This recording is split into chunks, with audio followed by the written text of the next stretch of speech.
आज जो आपके पास जानकारी लेके आए हैं ये है नजुल भूमि। ठीक है, नजुल भूमि जो है किसे कहते हैं ये बात समझना है। देखिए, हम आपके पास जो है ज़मीन संबंधी जो भी जानकारी लाते हैं ताकि आपके साथ कुछ भी फ्यूचर में मतलब नॉलेज अगर रहेगा तो कभी भी फ्रॉड नहीं होगा।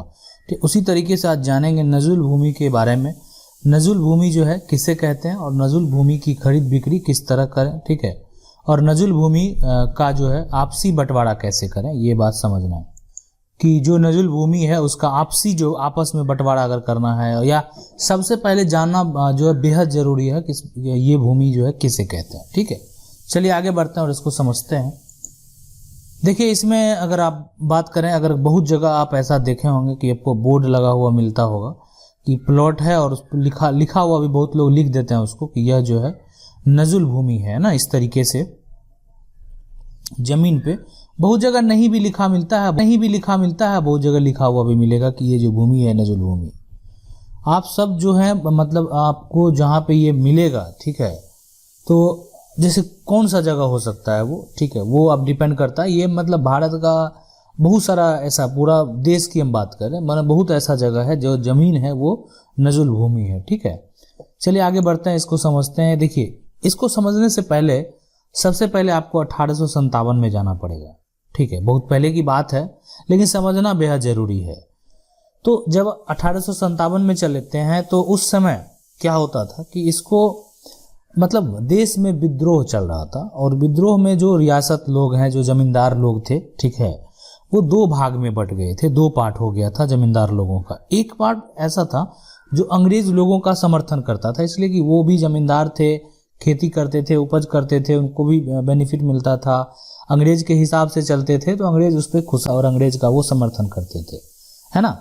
और एक ऐसा गुट था जो अंग्रेज का विरोध करते थे कि अंग्रेज यहाँ से जो है अपना शासन लेके चला जाए, अंग्रेज यहाँ से हट जाए, तो इसलिए हमेशा उसका वो विरोध करते थे। लेकिन बहुत ऐसे लोग भी थे जो कि उस समय उनका समर्थन करते थे। ठीक है, तो यहाँ पे उस समय जो हुआ कि जो लोग उसका समर्थन करते थे, ठीक है, तो रियासत में जो है उसका अंग्रेज ने काफ़ी सहयोग किया। अंग्रेज लोगों ने, जो लोग जो है सपोर्ट करते थे इस चीज़ों का, तो वो लोग जो है एक तरह से उनका भरपूर सहयोग मिला, अंग्रेज़ों का भरपूर सहयोग मिला उन लोगों को, मतलब जो सपोर्ट करते थे। और जो लोग उसका विरोध करते थे, तो उस केस में क्या हुआ कि जो विरोध करते थे उस पर मुकदमा चला के उसको जेल भेज दिया जाता था।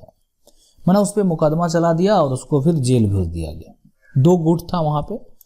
ठीक है, अब देखें आगे कि जो 1857 का विद्रोह था, तो उसमें अपनी जान बचाने के लिए, जो विद्रोह हुआ उसमें बहुत लोगों ने अपनी जान को बचाने के लिए, मतलब लड़ाई अगर हो रहा है, ठीक है, और वो लोग को पर जो है एक तरह से जो है शोषण किया जा रहा है, मारकर जो है फेंक दिया जा रहा है, जेल भेज दिया जा रहा है, कि जो लोग अंग्रेज का विरोध करते थे, तो उस विद्रोह में जो अपनी जान बचाकर जो भूमिगत हो गए, मतलब वो भाग गए, जमीन को छोड़कर भाग गए, अपना प्रॉपर्टी को छोड़कर भाग गए। बहुत ऐसे लोग थे कि जो उस जगह को छोड़ के भाग जाते थे, कहीं विलुप्त हो जाते थे, कहीं मतलब एक तरह से जंगल चले जाते थे। तो जो लोग उसको जो है मतलब वहाँ पे ही जो है बस जाते थे। बहुत लोग जो है जिनका पूरा परिवार खत्म हो जाता था, तो जो लोग एक तरह से वहाँ उसको छोड़ के चले जाते थे, उनकी ज़मीन सरकार अपने कब्जे में जो है उस समय ले ली। जो उनका ज़मीन था, जो उनका प्रॉपर्टी था, तो सरकार जो है उसको अपने कब्जों में ले ली। और यह भारत की आज़ादी तक जो है ये चलता गया। यह जो प्रक्रिया है वो भारत के आज़ादी तक जो है एक तरह से पूरा चलता गया। मतलब जो ज़मीन वहाँ पे खाली मिला, सरकार उसको अपने कब्जों में ले ली। ठीक है, उसके बाद क्या हुआ, चलिए आगे बढ़ते हैं और उसको समझते हैं कि अंग्रेज द्वारा एक प्रक्रिया शुरू किया गया। मतलब अंग्रेज द्वारा जो भी ज़मीन जो कब्जा में आया, ठीक है, जो कब्जा में आया, तो उसके द्वारा जो है एक प्रक्रिया शुरू किया गया, वो था ज़मीन का बंदोबस्त का।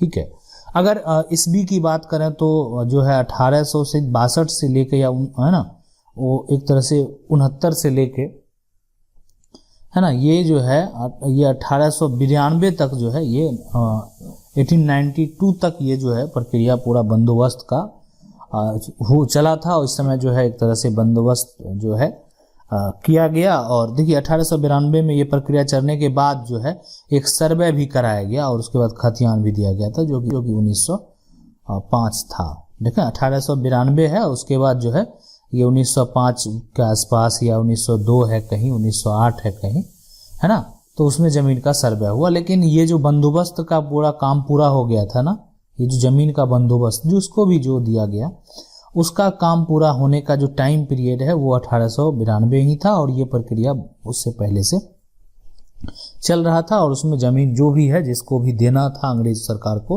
वो बंदोबस्त करके जो है वो दिया जा रहा था। और वो ज़मीन उस समय लोगों ने अपना जो है कागज़ भी मिल गया और उसका कब्जा जो है बनाए रखा।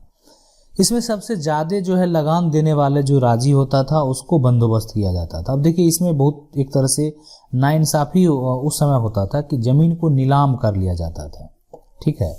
मतलब जो सर्वे हुआ ना, अगर उसका अगर पहले की बात करें या जो भी है, तो उस समय नीलामी जो है, नीलामी का एक प्रक्रिया था कि जो सबसे ज़्यादा लगान देगा, है ना, उसी को ज़मीन बंदोबस्त किया जाएगा। जो सबसे ज़्यादा राशि देगा उसी को ज़मीन जो है बंदोबस्त किया जाएगा। तो अंग्रेज़ों द्वारा एक प्रक्रिया शुरू किया गया ज़मीन बंदोबस्त का। इसमें सबसे ज़्यादा लगान देने वाले जो लोग हुए उसी को ज़मीन का जो है बंदोबस्ती किया गया, और जो नहीं दिए उससे ज़मीन ले लिया गया और दूसरे को बंदोबस्त कर दिया गया, है ना। तो ये चीज़ होने के बाद जब प्रक्रिया पूरा ख़त्म हो जाता है तो फिर 1905 में नया खतियान बनाया जाता है, ठीक है।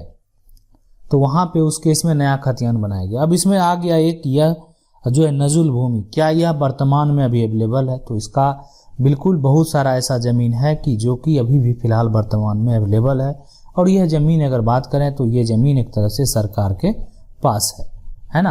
अब आपके मन में सवाल आएगा कि ज़मीन जो ये सकते हैं, है ना, तो इसका खरीद बिक्री आप नहीं कर सकते हैं, ठीक है। इसको जो है इसका खरीद बिक्री नहीं हो सकता है, इसको जो है आपस में बांट भी नहीं सकते हैं। लेकिन इसको सरकार के द्वारा अगर आप चाहें तो किराए पे ले सकते हैं, जो एक तरह से लीज पे लिया जा सकता है। वो डिपेंड करता है, वो सरकार के जो भी अधिकारी हैं, जो पदाधिकारी हैं, उनके द्वारा आप ज़मीन को लीज पे ले सकते हैं, ये प्रक्रिया है, ठीक है। तो ज़मीन आपको मिलेगा। और ये जो विद्रोह था उसमें ज़मीन भूमि सरकार के कब्जे में आई और ज़मीन जो है ये नजुल ज़मीन कहलाई। और इस तरह पूरे देश में जहाँ भी विद्रोह हुआ वहाँ पे ये नजुल भूमि जो है पाई जाती है। अब है यहाँ पे सवाल उठता है कि क्या आप इस ज़मीन को खरीद, तो बिल्कुल नहीं। आप ये ज़मीन का जो किस टाइप का ज़मीन है वो ज़रूर देखिए कि जब खरीदने से पहले आप जो ज़मीन खरीद रहे हैं आपको देखना चाहिए कि आप जो है किस टाइप का ज़मीन खरीद रहे हैं। ये गलत तरीके से अगर कर दिया गया तो फिर आपको जो है आप खरीद भी लीजिएगा और आप फंस भी सकते हैं, ठीक है। तो इसीलिए ये ज़रूर पता कर लें। तो इस तरह का भूमि लीज पे लिया जाता है, ये बात आप समझ लीजिए। मतलब रेंट पे हम सरकार से ले लेते हैं। तो जब रेंट पे लेते हैं एक अवधि के लिए 5 साल हो या जो भी जितने साल का अवधि तय होता है उस अनुसार लेते हैं। तो जब भी लीज पे लेते हैं और वो उसको अगर कोई गलत तरीके से बेचने का प्रयास करे या बेच दे, ठीक है, तो ये अगर आप कोई करता है तो वो फ्रॉड हो जाएगा एक तरीके से, ठीक है। तो ज़मीन खरीदने से पहले ये चीज़ का जानकारी ज़रूर आपको ले लेना चाहिए कि आप जो ज़मीन खरीद रहे हैं, ठीक है, वो किस टाइप का ज़मीन है, आपको खरीदना चाहिए कि ज़मीन नहीं खरीदना चाहिए। आशा करते हैं आपको ये जानकारी अच्छा लगा हो। जानकारी अच्छा लगा वीडियो को लाइक ज़रूर कर दें। चैनल को पहली बार देख रहे हैं तो सब्सक्राइब करके जो बेल आइकन है उसको ज़रूर दबा लीजिए। मिलते हैं अगले वीडियो में, तब तक के लिए जय हिंद।